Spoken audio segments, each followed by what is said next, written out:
अगर कल्पना कीजिए कल आपका भाई बिहार में डिप्टी सीएम बन जाता है, आपके गठबंधन का सरकार बनता है, तो हमें किसी और का अधिकार नहीं चाहिए, हमें मेरा अपना अधिकार चाहिए। आज बिहार में मोदी जी को नहीं जानते थे, वो कहते थे कि आप आ गए ना, आप हमारे नेता, हम आपके कहने से काम करेंगे। उसी तरीके से आपको पार्टी, कल तक निषाद समाज दूसरे के दरवाजे पे टिकट मांगने के लिए अपनी पूरी उम्र बिता देता था, अपनी चप्पल घिस के अपनी जिंदगी बिता देता था, एक टिकट नसीब नहीं होता था।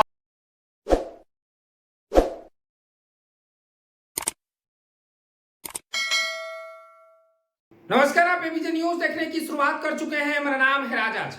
बिहार में भले ही 2025 में चुनाव हो, लेकिन इससे ही पहले ही अलग अलग पार्टियां लोगों के बीच पहुंच रहे हैं, तो कई यात्रा निकाल रहे हैं।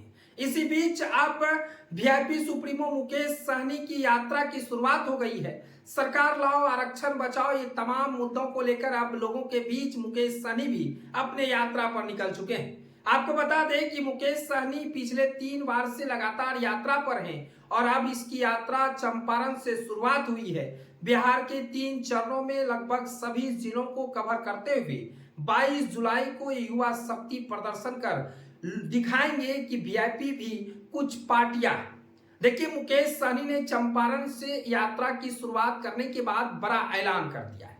मुकेश सहनी ने साफ तौर से कहा है कि बिहार के लोग अगर 2025 में महागठबंधन की सरकार बनाते हैं तो नंबर 1 पर तेजस्वी यादव रहेंगे, तो दूसरे नंबर पर वीआईपी पार्टी रहेगी। यानी साफ तौर से कहे, नंबर 1 का मतलब आपको समझा दें तो नंबर 1 पर बिहार के मुख्यमंत्री तेजस्वी यादव बनेंगे, तो दूसरे उप मुख्यमंत्री वीआईपी सुप्रीमो पूर्व मंत्री मुकेश सहनी बन रहे हैं। ये बातें हम नहीं, मुकेश सहनी खुद मीडिया के सामने चंपारण में कही है। चंपारण में बड़ा ऐलान कर दिया है। उन्होंने कहा है कि आरक्षण को लेकर हम लगातार सड़क से लेकर आवाज उठाते रहे हैं और इस बार फिर से बिहार यात्रा पर है। चुनाव भी है और चुनाव से पहले हम लोगों के बीच पहुंच रहे हैं और अपने निषाद समाज से लेकर सभी जातियों में अपने पार्टी को बताएंगे कि हम ये काम किए हैं और ये काम सरकार में जब तक रहे तब तक करते रहे हैं, लेकिन सरकार से हमें बेदखल किया गया, हमारे लोगों को छीना गया। तमाम चीजें मुकेश सहनी ने चंपारण से इसकी यात्रा की शुरुआत कर दी है। आपको बता दें कि इस यात्रा से पहले मुकेश सहनी की फिर से एक बार आरक्षण बचाओ यात्रा बिहार में थे, जो गंगा जल देकर लोगों को संकल्प दिलवा रहे थे कि गंगा जल की कसम खाइए, गंगा मां की कसम खाइए कि अब पैसे लेकर वोट नहीं देंगे और अपने हक और अधिकार के लिए वोट करेंगे। ये तमाम चीजें मुकेश सहनी लगातार बिहार में यात्रा कर रहे थे, तो इसी बीच अब फिर से मुकेश सहनी बिहार के यात्रा पर हैं और आगे मुकेश सहनी चंपारण में मीडिया से बातचीत करते हुए क्या कुछ कह रहे हैं वो आप सुनिए। महागठबंधन का सरकार बनाएंगे और सरकार में हमारी हिस्सेदारी होगा, सहयोग होगा और निश्चित तौर पे जिसको हजारों साल से, वर्षों से जिनको अधिकार से वंचित किया गया, उनको अधिकार दिया जाएगा। आज हम लोगों ने मोतिहारी लोकसभा भी चुनाव लड़े, हमें सफलता प्राप्त नहीं हुआ क्योंकि देश में राजनीति जो है वो बाजारीकरण हो चुका है।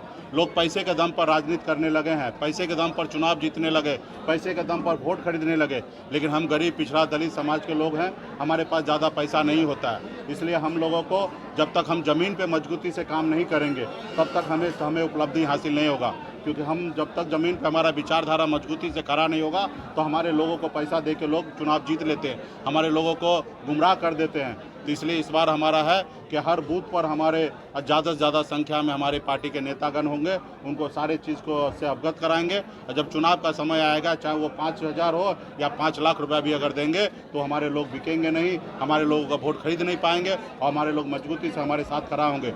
जैसे हमारे काशीराम जी ने उत्तर प्रदेश में संगठन को मजबूती से खड़ा किए, हमारे दलित भाई ने वहाँ 4 बार एक दलित के बेटी को मुख्यमंत्री बनाए।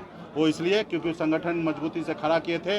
वो उनसे कुछ भी पूछते तो उनको पता हो या ना हो, लेकिन उनका चुनाव चिन्ह क्या है उनको पता होता कि मेरा हाथी है। उसी तरीके से वीआईपी पार्टी मजबूती से गांव में, एक गांव में, एक घर में जाके जानकारी देंगे कि उनका चुनाव चिन्ह जो है लेडीज पर्स है, उनका नेता मुकेश सहनी, उनकी पार्टी जो है वीआईपी है। और आने वाला समय में जब भी अपनी प्रत्याशी चुनाव लड़े, अपने घर से खर्चा करके 1 रुपया का उम्मीद ना करे और अपने घर से 10 रुपया हो या 50 रुपया हो खर्च करके अपने कैंडिडेट को जिताने का काम करे, ताकि आपके कैंडिडेट जीतेंगे, हमारे बिहार में सरकार बनेंगे। जब सरकार बनेंगे तो हमारे सारे समस्या को दूर होगा। आज बिहार में निषाद समाज के जितने भी तालाब है, बड़े संख्या में मैक्सिमम दूसरे लोगों का कब्जा है।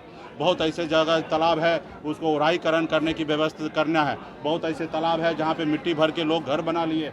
जब सरकार पावर में आएंगे तो ऐसे चीज़ पे हम लोग काम करेंगे। नई तालाब का निर्माण होगा, लोग मछली मारने वाले मछली मारेंगे, बच्चे पढ़ने वाले पढ़ेंगे। आज हमारे लोग कोई तबीयत खराब होता है, बीमार पड़ते हैं तो वो पैसे के अभाव में दम तोड़ देता है, क्योंकि उनके पास पैसा नहीं होता है। पटना में हो या जिला में कोई सुनता नहीं है, हॉस्पिटल में वो सही से उपचार नहीं होता।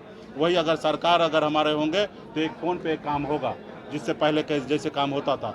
उसी तरीके से एक एक लोगों को मजबूती से संगठन कैसे खड़ा हो, क्योंकि इस बार हमारा पार्टी का है कि मैक्सिमम सीट हम चंपारण में लड़ेंगे, क्योंकि गठबंधन में हम हैं और गठबंधन में मैक्सिमम सीट चंपारण का गठबंधन चुनाव हारे हैं, तो इसलिए हमारा दावेदारी ज़्यादा होता है, क्योंकि हारा ही सीट हम लेंगे और हमारा चंपारण में आधार वोट भी बहुत है। तो निश्चित तौर पे हम चंपारण में ज़्यादा सीट लेंगे, जीतेंगे भी, लेकिन जीतने के लिए तैयारी अच्छी होनी चाहिए। जैसे हमारा 24 में तैयारी हमारा अच्छा नहीं रहा, इससे पहले 20 में हमारी तैयारी अच्छा नहीं रहा, सुगौली हार गए, अभी हमने लोकसभा हार गए। लेकिन हम लोगों को हार से सीख मिला है कि कैसे हम लोगों को काम करना चाहिए। तो निश्चित तौर पे अभी हम लोग ज़मीन लेवल पे काम करेंगे। ये रात्रि विश्राम हर जिला में होना है, 4500 जिला में जाएंगे, पार्टी जिला में, और हमारा 28 फरवरी तक कार्यक्रम चलेगा। उसके बाद हमारा पूरे बिहार में हर जगह पे बूथ से लेकर और जिला कमेटी के साथ हम सम्मेलन करेंगे, और वो 25 जुलाई तक पूरे बिहार में चलेगा। और 25 जुलाई के बाद हम लोग पूरे बिहार में रथ के माध्यम से पूरा युवा को रोड पर उतार के अपनी शक्ति का एहसास कराएंगे, ताकि चुनाव में मजबूती से हमारा प्रत्याशी चुनाव जीते। कमिटमेंट हो गया क्या? निश्चित तौर पे ये सरकार बनेगा। 1 नंबर का कुर्सी निश्चित तौर पे तेजस्वी प्रसाद यादव जी वहाँ पे रहेंगे। निश्चित तौर पे 2 नंबर की अगर पावर होगा तो वीआईपी पार्टी को मिलेगा, और इस पे हम लोगों का बहुत ही अच्छा ट्यूनिंग है। आपने देखा लोकसभा में हमारे दोनों जोड़ी कितना हिट हुआ। हमारे दोनों जोड़ी को देश के प्रधानमंत्री को भी चुभने लगा, देश के गृह मंत्री को चुभने लगा। तो चुनाव के समय हमारे सुरक्षा कैसे वापस कर लिया गया।